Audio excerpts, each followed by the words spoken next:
OP cut contact with his mom after she took his cheating wife's side.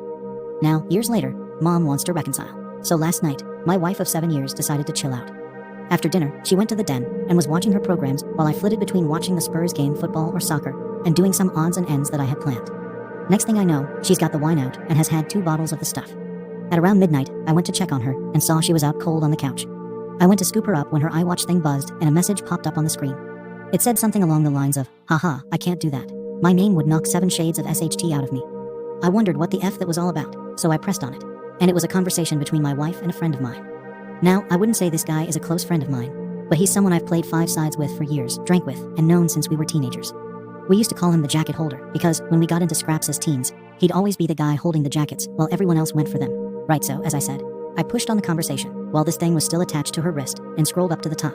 And as far as I can tell, it's him who contacts her first unless she's deleted.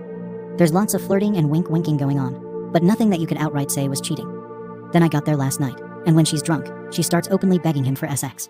I couldn't believe my effing eyes. I'm paraphrasing here because I can't remember the exact words, but she was saying SHT, like how much she had always wanted him, how no one would ever find out if he did want to do something. And the last one that effing killed me, that she was great at keeping secrets. I tried to scroll on her watch, but couldn't find any other messages, and I don't know her phone passcode. I put her in her bed and just sat in the kitchen in shock until I fell asleep. Then I got up for work at about 5:30. When I went to get in my work van, I just slumped down on the wheel and realized I couldn't face it. So I went back in the house, grabbed a half-drunk bottle of vodka, filled to the top with Coke, and went on a walk down the railway line. We live beside a lot of woodland and a disused railway line that goes for miles, and I've walked about half the length of it. I'm sitting under a railway bridge like a effing troll right now, just seething at the whole thing.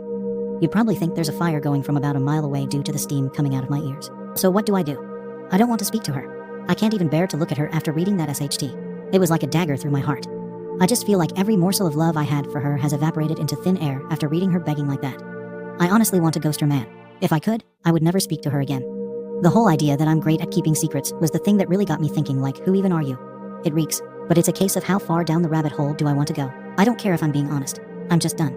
I've never felt so betrayed and disgusted in all my life. The thing is, I've invested so much in her, not just as a partner, but as a person. I loved her so much and thought her personality, and by extension, my personality, reflected that of good people.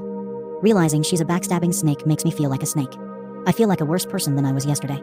The only way I can describe it is for someone you looked up to, took advice and life lessons from, and suddenly found out they were a pedo, a rapist, or just a downright creep. Your entire perception of yourself and who you are would be shattered because you've taken on board what they've said and invested time into a creep. God, I'm rambling nonsense. I apologize. I'm lucky in that our house is owned by my parents, who 6 years ago moved to a retirement village, and we moved in. The house will be bequeathed to me when they die, but I don't, and hopefully I won't own it for a long time. They couldn't be bothered with the upkeep and all the problems, etc., and wanted to see out their final days in peace. So when we do divorce, my soon-to-be ex won't be getting her hands on it. So what do I do then? I'm honestly thinking of just not saying a word and throwing her right out. Also, while walking here, it went through my mind to get my mate, who's a locksmith, to quietly change the locks today. I could feed her any old garbage about something from the doors being broken. She won't care what's going on anyway, as long as I'm about. Then, after he's done, lock the front door and tell her to come out and look at something out the back. When she comes out, just run back in and lock the door behind me. That sounds childish as F, doesn't it? Ach, seriously. Though I don't know what I'm going to do. I'm staring at a bottle right now, and my life feels like it has been ripped apart at the seams. As for that prickly so-called friend of mine, there's no doubt he was up to something here. There's also no doubt I wouldn't have caught wind of this at all, so I'll be seeing him very soon. Never mind holding jackets. He'll be holding his face. Update. Thank you to everyone who reached out to me after my first post. It was really appreciated. So yesterday, after I had written the post and was in a complete mess, 2 dog walkers came over to check on me, as I was obviously concerned about them. I told them everything. They listened, and the first thing one of them said to me was, "Son, the worst thing you can do right now is drink. It'll cause carnage." I have to thank her for that because I was on the highway to hell at that point. I threw the vodka away, got in touch with a friend, and he said I could come to his for a while to calm down. He was at work, but told me where the spare key was. We live in a small town of around 15,000 people, and he wasn't too far away, so once I got there, I sat on his couch, just trying to calm down. Throughout the morning, I was getting multiple texts and phone calls from my wife asking where I was and what the hell was up, as my work van was still sitting in the driveway, and I was nowhere to be seen. I texted her back, telling her that there was a problem with the engine, so I got a lift into work, which she seemed to buy as she just texted back, saying okay. When my friend got back from work at about 5 o'clock, I told him everything that had happened and asked him for his opinion. I also told him not to tell anyone about the jacket holder, as that might then get back to my wife, which I didn't want at this point. I would deal with him later. By that, I mean I'll expose what a little rat he is. Knocking the F out of him doesn't help me at all as of now. Aside from the people saying he did nothing wrong, he messaged my wife first. He was being extremely flirty. What the F is he even playing at messaging my wife? For in the first place, He only knows her in passing from afar.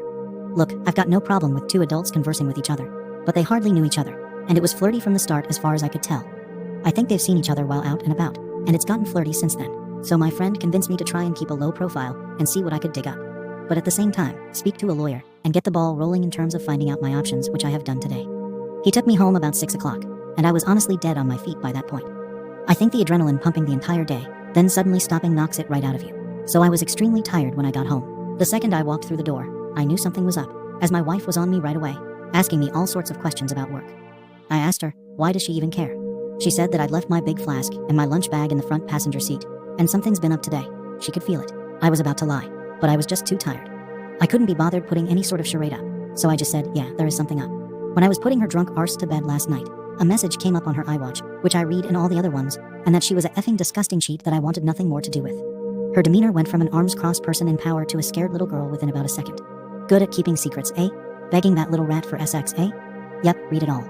She started sobbing, and I just walked away and upstairs into the shower. When I got out, she was sitting on the top stair, crying still, and the excuses started right away. How she was drunk, vulnerable, had never done anything like that before. How he had messaged her first, and it didn't mean anything. She was never going to go through with it. Pretty much everything that everyone on here was saying, she would say, like she had the playbook out. The only thing she didn't do was try and blame me. She probably knew I would have thrown her right out the door if she had tried that SHT. I told her that I wanted a divorce, and to get her out of the house within a month. I also told her that she was moving to the spare room. I've been pretty much ignoring her ever since, just scowling at her and shaking my head when she starts waffling nonsense. I don't want to hear it. She slept in the spare room last night, and I haven't spoken to or texted with her at all today. If I'm lucky, maybe she'll be gone when I get back from work. But my luck is not that good, I suppose. On getting her out though, I was telling my parents what was happening, and my mother was adamant I wasn't throwing her out on the streets. Her and my mother are close, and always have been. We'd have been together for 11 years in December. My mother was saying she made a mistake, and that we should sort it out like adults, that we've been through too much together, and that she didn't actually do anything. It was just words. She completely took her side over mine. I couldn't believe it. Could this F me here? Like, do I have no right to ask her to leave if my mother is against it? It's literally going to be my house when my parents pass, and I did nothing wrong, so I'm not leaving. It's probably going to turn into War of the Roses Part 2. I managed to get myself an appointment with a divorce lawyer for next week, so I'll be going to that to discuss my options. Until then, I'm just going to ignore my soon-to-be ex-wife, I guess. I know she's probably not going to admit anything else now. I'll never know if she was a really good liar, or if she was just talking SHT to him to get him on side with her for an affair. Anyway, sorry about the delay in the update. I just got the chance to write it now that I'm finishing work. Well, back to the funhouse, I guess. Update. Monday. It's now been 20 days since I found out my wife was trying to cheat on me with my friend, and the situation has become hellish. I gave her a month to get out, and she's been sleeping in the spare room. But it's clear now that she doesn't have any intention of going after she got in the ear of my mother. She doesn't have anywhere to go at any rate, but that's not my problem.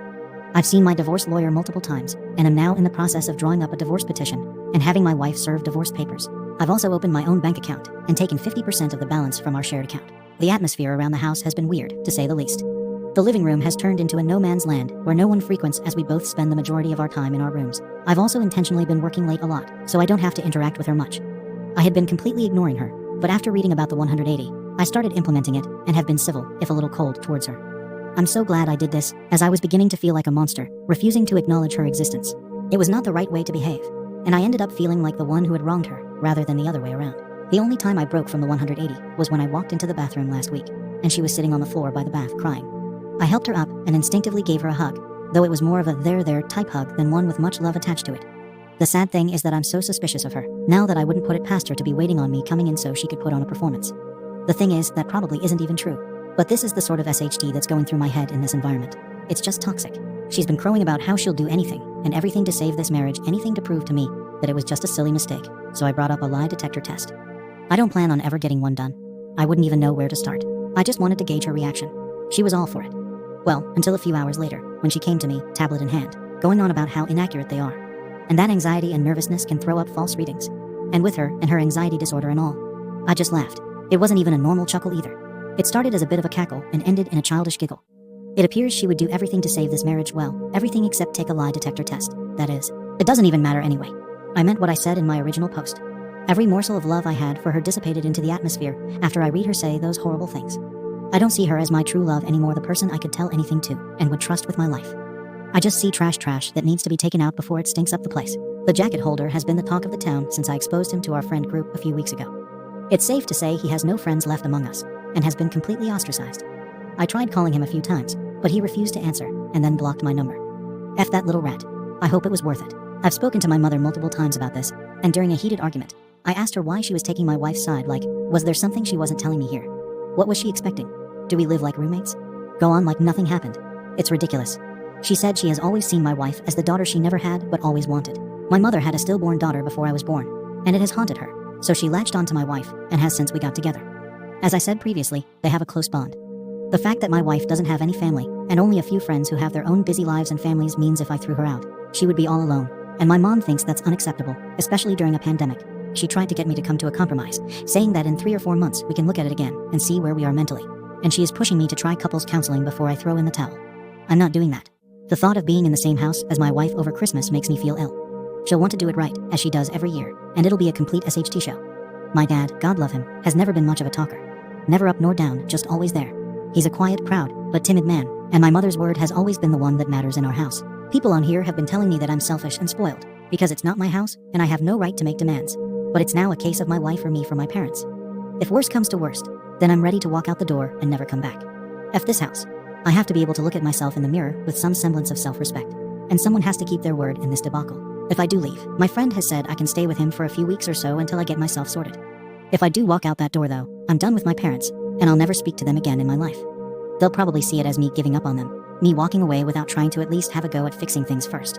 I see it as them choosing someone who broke my heart over me. Like, what will be the logistics of this once I'm gone? Just her staying there herself, my mother and father looking after a backstabber, while their flesh and blood go off alone. A little more info on the house.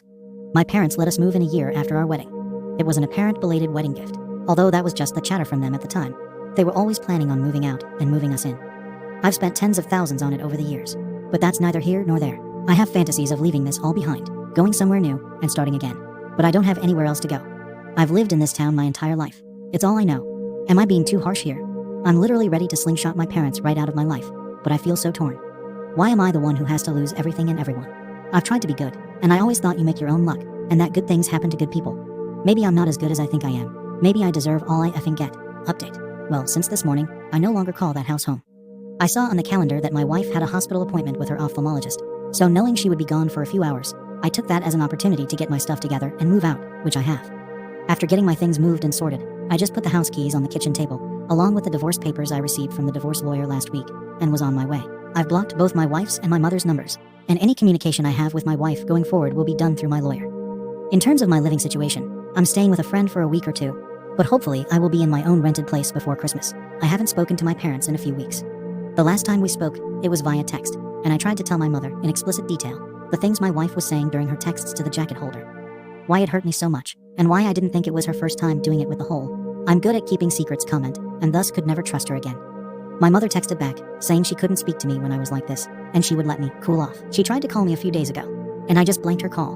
And as I said a bit further up, since today I have blocked her number. I feel so let down by my parents, and at this point, it almost feels worse than the original betrayal from my wife. The way I'm feeling right now, I don't think I'll ever speak to them again. I think in times of strife, you look to your family to be strong for you, to be a rock, and to give you the wronged one support. My parents have been weak. They've made me feel like the one in the wrong, like I'm overreacting, and it's me that's ripping this family apart. Well, it's not. I didn't ask them to move mountains for me. I just moved my cheating wife out of the house, and they made their choice. My father also had the chance to put his foot down for once in his life and stand up for me, but he didn't. You make your choices, and you live with them, I guess. Reading some of the comments on here from my previous posts, people have been saying things like, I threw in the towel so easily. I was looking for a way out, and didn't love my wife, because I didn't try hard enough to save things. But that's not true. I loved my wife more than anyone on this earth, and I was broken when I discovered what she was doing. I think we all have boundaries, and once those boundaries have been crossed, things change irrevocably. When I read those horrible texts, something changed inside of me. I fell out of love with her, like being snapped out of a spell in the movies. Anything tried after that is just delaying the inevitable. I have to say that I'm interested in the whole dynamic of their relationship, now that I'm gone. Like, are my parents going to continue supporting her, knowing that their relationship with their son is over? As for me, I'd love to travel. My wife hated flying, so most of our holidays had been to southern England, the likes of Newquay and Torquay in Cornwall and Devon, so it would be great to travel abroad again. The last time I was abroad was when I was 20 for a friend's holiday in Greece, so 13 years ago. I'd love to see a bit of America, so once this pandemic calms down, I've definitely got my sights set on the States. Well, that's about it for me, I guess. This'll be my last post, as I don't want to outstay my welcome, and I don't think there's much more to say at any rate. If you want to see how I'm doing down the line, shoot me a DM, and I'll try to keep you in the loop. Thanks for reading. Bye. Update. It's been over 7 months since I first posted on Reddit, and I honestly thought that was it for me, as I didn't need any more advice. I had made my decisions and done what I said I would. But I got a phone call this morning that has dragged me back into the mire. I have moved 15 miles away, changed my phone number, and am still in the process of divorcing my wife. She has completely ignored all the requests from my divorce lawyer to cooperate, which has hindered things. We're now in the process of putting in an application for deemed service and trying to have her served officially by the courts. If she continues to ignore me, then I can proceed with the divorce without her input. Well, this morning, while at work, I got a phone call from my friend telling me that my dad was trying to get in touch as my mother is not well, and that it would be okay if he gave him my number. I said okay, and my dad called to tell me mom is in the hospital. She's stable, though not great. Obviously, I was shocked, as I've not heard my dad's voice for so long. It was also the most emotional I've ever heard of him. He told me my mom really wants to see me, so would I meet him at the hospital tonight and go in and see her with him? I said okay, and I've arranged to meet him outside the hospital. I ended up going home from work as I couldn't concentrate, and I'm climbing the walls here, wondering if I've made the right decision, and if I'm about to get dragged back into this SHT show that I walked away from. I've never felt so nervous in my life, and the lack of control I have over the situation has sent my mind spiraling in lots of different directions. I feel like I'm walking into a burning building blindfolded with no idea where the exits are. Why does she want to speak to me now? Has she had a change of heart? Unless she's also had a personality transplant. While in there, I find that unlikely. Will my wife be there? I have no interest in ever seeing her again. I'm still angry about what transpired with them, and the way they took my cheating wife's side over mine. I've been going back and forth in my head about going at all, but I will go. I was also thinking about seeing if she wanted to speak over the phone instead, but I'm not sure if she would do that, or even if she's well enough. I feel like the bad guy here, and that I might have caused this by walking away. How would you handle this? Update. So I did end up going to the hospital on Wednesday night, after much toing and froing. I was genuinely about to back out at the last minute, as I felt my bottle crashing. But I needed some closure and knew that I wouldn't forgive myself if I didn't go and something happened. When I drove into the hospital parking lot, I had this surreal feeling of paranoia, and was half expecting my wife to jump out from behind a bush or something. I met my dad at the entrance, and it was pretty awkward as he tried to hug me, and I said no. I then said if my wife is here in any way, shape, or form, then I am about to turn and out the door. He assured me she wasn't, and we made our way to the ward where mom was. When I saw my mother, I got the fright of my life, as she looked like she had been in the war. I have never seen her look so frail. She's got an extreme black eye, as well as a lot of bruising and purple yellowness down one side of her face. She took a serious fall, broke 2 ribs, shattered her elbow, and banged one side of her head or face on the ground. So elbow, ribs, then head in that order as she went down. She looked zombified, but she perked up when she saw me. She told me how much she'd missed me, and that she wasn't sure she'd ever see me again. I told her if she had really wanted to get a hold of me, she could have done it. We spoke for a bit about what exactly had happened, and how she was down for a few hours before my dad found her. Also, she was determined to get back to normal and mend bridges with me. I brought up my wife and said that I had been pushing for a divorce, but she was either ignoring the letters or wasn't getting them, so I asked if she was still in the house. Mom admitted she was, and Dad started to look uncomfortable. I just looked away in disgust. Mom started saying how lost my wife is without me, and that she's not in a good way. I knew then that nothing would change.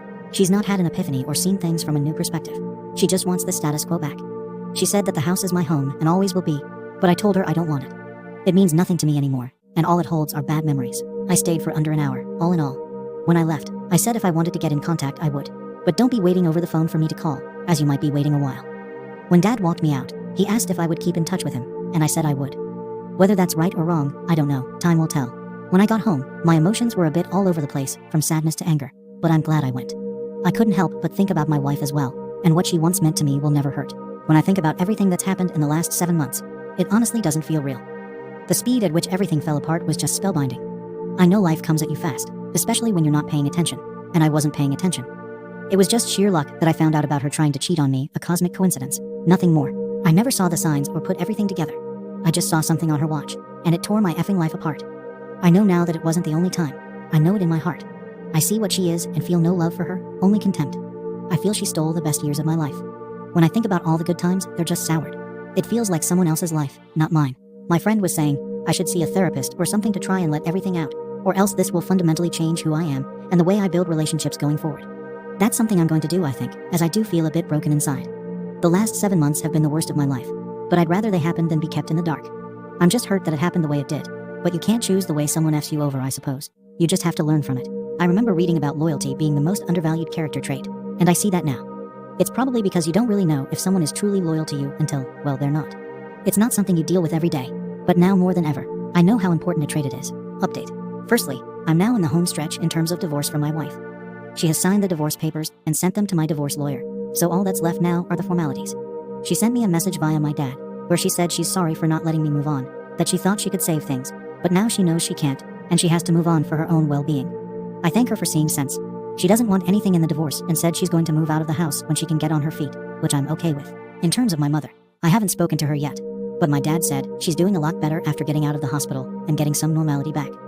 I don't know how things will pan out with them, but I've said that if the house is going to be mine, then I want them to put it in my name now to give me some security, and then we can start trying to build bridges.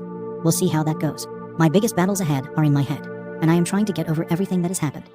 The brain is a wonderful yet frightening thing. To give you an example, I can still taste the truffles I scoffed then threw up at my grandmother's house when I was like 5. I've never eaten truffles again, but I can still taste those effing things 30 years later when I think about them. What I'm getting at is that I don't want to harbor thoughts, feelings, and opinions about everything that's happened 30 years down the road. I don't want to be one of those older people who's had everything good knocked out of them by the pain of life. You often hear about those people and how they used to be good, kind, or funny, but somewhere along the line, they've had experiences that have forever changed them, turned them into a person they never wanted to be, and all that's left is pain. I don't want to be that person. I have to let this pain go before it consumes me. I have started therapy and spoken to a psychiatrist both over the phone and in person, and it has helped me a lot to speak candidly about everything, if only for a little while. My psychiatrist also said something to me that really struck a chord. When I was moaning about how my best years were behind me, she said, "Your best years are the years you've got left." What I think she meant is that the past is gone. It doesn't exist except in your mind, but the here and now do, and you can choose to make the most of it or live in a past that isn't real to anyone but you. It's definitely a phrase I'm going to try and remember when I feel down. I said in one of the previous posts that I wanted to travel, and that is finally happening. My friend has committed to coming with me, and we're booking a flight to New York at the beginning of October for a week. I'm really looking forward to it. I've always wanted to see New York when the leaves change. It reminds me of that movie You've Got in the Mail. I want this to be just the beginning of my adventures in terms of travel. I want my later 30s to be littered with memories from escapades I've had abroad. Well, that's the plan anyway. All I know is that for the first time in what seems like a long time, I'm waking up with hope in my heart and walking with a spring in my step. If that's not progress, then I don't know what is. Update. Well, it's now been a year since my first post on Reddit, so I thought it would be fitting to give one last update and end things here. First things first, I'm now officially divorced. It feels like a weight has been lifted, but also a firm end to what was nearly a third of my life. I actually saw my ex-wife for the first time since last December, as I was walking into a shop in the town center about a month ago, after visiting a friend. She was opening the door to walk out just as I was walking in. We were both wearing masks, but I noticed it was her right away, and we made eye contact. She mumbled something that I couldn't make out. Then we just sort of stared at each other for a few seconds. Then I walked inside. As I was walking around the shop, this feeling of utter sadness just enveloped me, and I had to take a minute to compose myself. It just goes to show, all it takes is one look for you to feel straight back to square one. Do I miss her? No, I miss the person I thought she was. But that person doesn't exist anymore, if she ever did. I don't wish her hurt or hardship though. I really don't. I just refuse to move forward any longer with hatred in my heart. The only person it'll burden in the long run is me. I also found out from a friend's girlfriend that she was sure she saw my ex-wife outside a pub in the city, all over another guy, a couple of years ago. Apparently she never said anything to me or my friend, because she wasn't sure it was her, and she didn't want to meddle. I'm extremely pissed off with her, as I could have done with that information years ago. It's hardly conclusive, but I could have confirmed if she was out that night, etc. And it would have saved me a lot of heartache in the long run. Now I know why I've never liked her. One of the reasons we wanted to book a flight to New York in October, apart from wanting to see NY in autumn, was that the travel ban between the USA and UK was supposed to be lifted in September for fully vaccinated travelers. Unfortunately, that has now been moved back to November 8th, which has put our plans into limbo. My friend also can't get the time off work now until the new year, so if I'm to go, then I'll have to go alone, which is a bit SHD since we were both invested in going together. I'm pretty set on going into the new year with him, though I'll have to think things through more thoroughly. One thing this pandemic has consistently been able to do is throw up curvy balls, so I really can't complain or say I'm surprised. I'll get there though, by hook or by crook. This is just the start of my journey in that regard, remember. I'm struggling when it comes to my parents, in that all I feel towards them is complete apathy. I'm just having a difficult time feeling anything, and no matter how hard I try, I don't think that'll change. My dad has tried to rebuild the relationship again, but I just don't care anymore. That might sound harsh, but it's the truth. I said in my last post that I wanted them to put the house in my name, though I haven't followed up on that. I think I was just angry at the time and wanted to assert some dominance at the outset of our conversations, but I really couldn't give a F about that house. I think I would rather live in the house away from nightmares on Elm Street than there. It wouldn't change anything anyway. It can't turn back time, unless it's turned into a time-traveling house since I've gone or circumvent what they did. It's just the sad consequence of the choices they made. To anyone out there thinking of forgiving a cheater, please don't. I implore you. You're flogging a dead horse. Don't be that person, desperately scrambling to put out fires started by your cheater partner, while they gleefully reignite them. I feel stronger than ever after everything that's happened, and reading a lot of infidelity support forums in the last year that you're letting yourself in for a world of hurt if you don't cut your losses. Kind of a relevant story. But at the start of the year, I had a really scary experience when I cut the back of my trouser leg on a metal bin while brushing against it at work. I never realized it had caused a cut until I went home, and when I went to bed at night, I felt kind of weird. I woke up about 2 a.m. and my leg was pulsating. I felt deathly sick, was seeing double, was dizzy, and was alternating between a severe fever and chills. I understood right away it could be sepsis, so I called an ambulance, which they said was going to be 2 hours plus, as it was a Friday night, and at the height of COVID, and my thoughts were doing light speed laps around my head, while I was hyperventilating like crazy. Do you know the only thing that calmed me down when I was freaking the F out? I accepted that I was possibly going to die. And then, for some reason, I just didn't feel afraid anymore. I don't know if it was the whole accepting fate state of mind, but when I accepted that it might be over, it took all the permutations out of the equation, and everything became very simple and calm. I've been thinking about it a lot lately, and when I think about cheating or betrayal, I feel very similar. You have to accept that what you had is over. It's long gone if someone is willing to plunder such depths and stab you in the back so mercilessly for their own gratification. Fighting that unwinnable battle is noble and all, but when you're pissing into the wind with lottery odds of success, is it worth it? Is it worth the pain? I don't think so. I understand everyone has their own situations with kids, etc. But some fights are just straight up folly. Accept that it's over, and things will quickly become clearer. That's just my view. But only after we've lost everything that we're free to do anything. Tyler Durden Fight Club. It's funny.